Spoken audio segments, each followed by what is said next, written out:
Hello guys, welcome back to my channel Manisha kitchen বিডিতে সবাইকে স্বাগতম। প্রতিদিনের মতো আজকে একটা রেসিপি নিয়ে চলে এলাম। আজকের রেসিপিটি হচ্ছে চিংড়ি মাছ দিয়ে কাঁকরোলের পুর ভরা। এই জন্য আমি এখানে নিয়ে নিয়েছি কাঁকরোল আর চিংড়ি মাছ আর রসুন আর পেঁয়াজ। তো কাঁকরোলটাকে আমি এইভাবেই দু টুকরো করে নিয়েছি, আর এখানে রসুন, পেঁয়াজ আর চিংড়ি মাছটা নিয়ে নিয়েছি।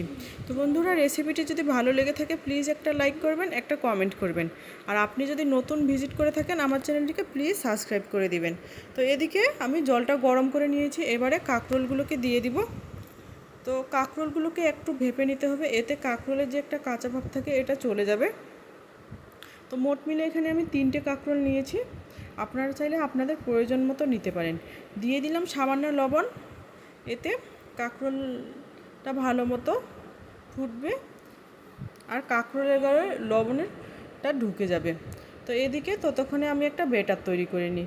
তো এই জন্য একটা এখানে বাটি নিয়ে নিলাম, বাটির মধ্যে এবারে আমি নিয়ে নিব বেসন। এখানে আমি প্রায় 50 গ্রামের মতো বেসন নিয়ে নিয়েছি, আপনারা চাইলে আপনাদের পরিমাণ মতো নিয়ে নিতে পারেন। তো বেসনটাকে আমি নিয়ে নিলাম, এবারে এর মধ্যে আমি অ্যাড করে দিব লঙ্কা গুঁড়ো, এতে একটু ঝাল ঝাল লাগবে আর কালারটা অনেক সুন্দর হবে। দিয়ে দিলাম লবণ আর একটু কালো জিরে আর হলুদ গুঁড়ো অ্যাড করে দিব। তো এবারে সব উপকরণগুলোকে ভালো মতো মিশিয়ে নিব। তো মিশিয়ে নেওয়া হয়ে গেলে এর মধ্যে আমি কিছুটা জল অ্যাড করে দিব। জলটা অ্যাড করার পর ভালোভাবে নেড়েচেড়ে একটা ব্যাটার তৈরি করে নিব। ব্যাটারটাকেও আমার তৈরি করে নেওয়া হয়ে গেল, আর এদিকে কাঁকরোলগুলো প্রায় হয়ে এসেছে, এবারে আমি তুলে নিব। তো কাঁকরোলগুলোকে তুলে নিয়ে ঠান্ডা জলে ভালোভাবে ধুয়ে ঠান্ডা করে নিব। তো কাঁকরোলটাকে তুলে ঠান্ডা করে নেওয়ার পর আমি একটা বাটির মধ্যে নিয়ে নিলাম। এবারে কাঁকরোলের ভিতর যে বীজটা থাকে এগুলোকে বের করতে হবে একটা চামচের সাহায্যে। আমি যেভাবে বের করতেছি ওভাবেই বের করবেন, খুব সহজেই এটা উঠে আসবে। যেহেতু আমি ভেপে নিয়েছি তাই খুব সহজেই উঠে আসবে। তো সবগুলো আমি একই প্রসেসে তুলে নিব।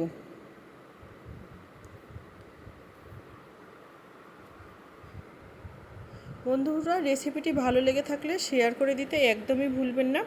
আর যারা এখনও লাইক করোনি প্লিজ একটা লাইক করে দিও। তো আমার সবগুলো ছাড়িয়ে নেওয়া হয়ে গেছে। তো এবারে একটা চুলায় প্যান বসিয়ে দিব। প্যানটা গরম হয়ে গেলে এর মধ্যে আমি দিয়ে দিব সরষের তেল। আপনারা চাইলে রেগুলার তেলও ইউজ করতে পারেন, আমি সরষের তেলটাই দিলাম। তো সরষের তেলটা গরম হয়ে আসলে এর মধ্যে আমি দিয়ে দিব কাঁকরোলগুলো। তো কাঁকরোলগুলোকে দেওয়ার পর এপিট ওপিট প্রায় এখানে আমি 2 মিনিটের মতো ভেজে নিয়েছি। দু সাইডেই 1 মিনিট 1 মিনিট করে ভেজে নিয়েছি, এতে কাঁচা ভাবটা একেবারেই চলে যাবে। এভাবেই আমি ভেজে নিলাম। তো ভেজে নেওয়া আমার হয়ে গেছে, এবারে আমি তুলে নিব। আর কাঁকরোলটা খেতে কিন্তু আমার খুবই ভালো লাগে। কার কেমন খেতে ভালো লাগে অবশ্যই কমেন্ট করে জানাবেন। আর এই রেসিপিটি কিন্তু খুব সহজেই তৈরি করা। আপনারা যারা নতুন নতুন রান্না শিখতেছেন তারা এই রেসিপিটি ট্রাই করতে পারেন। খেতে খুবই ভালো লাগে ও সহজেই তৈরি করা যায় এই রেসিপিটি। তো আমার ভেজে নেওয়া হয়ে গেল, এবারে আমি তুলে নিচ্ছি কাঁকরোলগুলোকে। তো এবারে এই তেলের মধ্যে আমি বাকি উপকরণগুলো ভেজে নিব। তো তেলের মধ্যে আমি দিয়ে দিব চিংড়ি মাছ। যেহেতু চিংড়ি মাছটা ভাজতে একটু সময় লাগবে তাই চিংড়ি মাছটাই আমি প্রথমেই দিয়ে দিলাম পরিমাণ মতো লবণ আর হলুদ গুঁড়ো। তো চিংড়ি মাছটা কিছুটা ভাজা ভাজা হয়ে আসলে দিয়ে দিব কাঁচামরিচ। কাঁচামরিচগুলোকে আমি একটু ফাটিয়ে নিয়েছি আর গোটা গোটা দিয়ে দিলাম। তো এবারে দিয়ে দিব পেঁয়াজ কুচি আর রসুন কোয়া। এই উপকরণগুলো দেওয়ার সাথে সাথে আমি কাঁকরোলের যে বীজগুলো আছে এগুলোকেও দিয়ে দিলাম। এবারে সব উপকরণগুলোকে ভেজে নিব প্রায় মিনিট 4 মতো। এ পর্যায়ে কিন্তু চুলা আঁচটা মিডিয়ামে করা আছে, হাই হিটে করতে গেলে কিন্তু পুড়ে যাবে। তো এভাবেই নেড়ে চেড়ে আমি ভেজে নিব বেশ কিছুক্ষণ। বন্ধুরা, এই রেসিপিটি খেতে কিন্তু খুব ভালো লাগে, জানি না কার কেমন লাগে, তবে আমার খুবই ভালো লাগছিল। তো প্রায় আমার ভেজে নেওয়া হয়ে গেছে। এবারে আমি একটা তুলে মিক্সার জারের মধ্যে নিয়ে নিব। তো সব উপকরণগুলোকে মিক্সিং জারের মধ্যে নিয়ে নিব, নিয়ে ভালো মতো আমি ব্লেন্ড করে নিব। তো আমার ব্লেন্ড করে নেওয়া হয়ে গেল, দেখেই বুঝতে পারতেছেন কতটা গ্রেভি গ্রেভি হয়ে গেছে। তো এবারে এই গ্রেভিটাকে আমি কাঁকরোলের মধ্যে দিয়ে দিব। সব কাঁকরোলের মধ্যে যেন হয়ে যায় এমনভাবে দিতে হবে। তো আমি একটা চামচের সাহায্যে দিয়ে দিচ্ছি। আপনারা চাইলে কিন্তু হাত দিয়েও এই কাজটি করতে পারেন, আমি চামচ দিয়েই করলাম। তো সবগুলোর মধ্যে পুর ভরা আমার হয়ে গেছে। এবারে এগুলোকে আমি ভেজে নিব।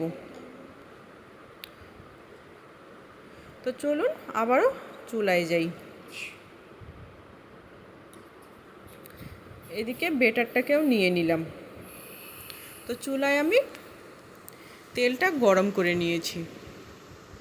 এবারে পুর ভরা কাঁকরোলটাকে এই বেসনের বেটারের মধ্যে দিয়ে এরকম করে চুবিয়ে নিয়ে নিব। তো এবারে আমি গরম তেলের মধ্যে ছেড়ে দিব। তো এভাবে এখন সব কটা কাঁকরোলকে আমি বেসনে ডুবিয়ে তেলের মধ্যে ছেড়ে দিব।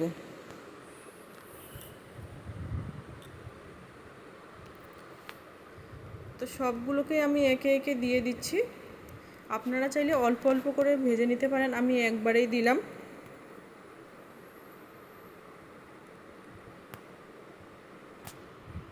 বন্ধুরা, আপনারা অবশ্যই বাসায় এই রেসিপিটি ট্রাই করে কমেন্ট করে জানাবেন যে রেসিপিটি কেমন হয়েছে।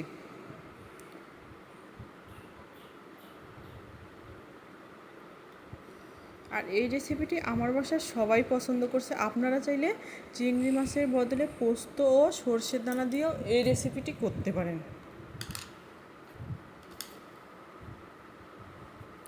তো সবগুলোকে দেওয়া আমার হয়ে গেল। এবারে আমি ভেজে নিব বেশ কিছুক্ষণ।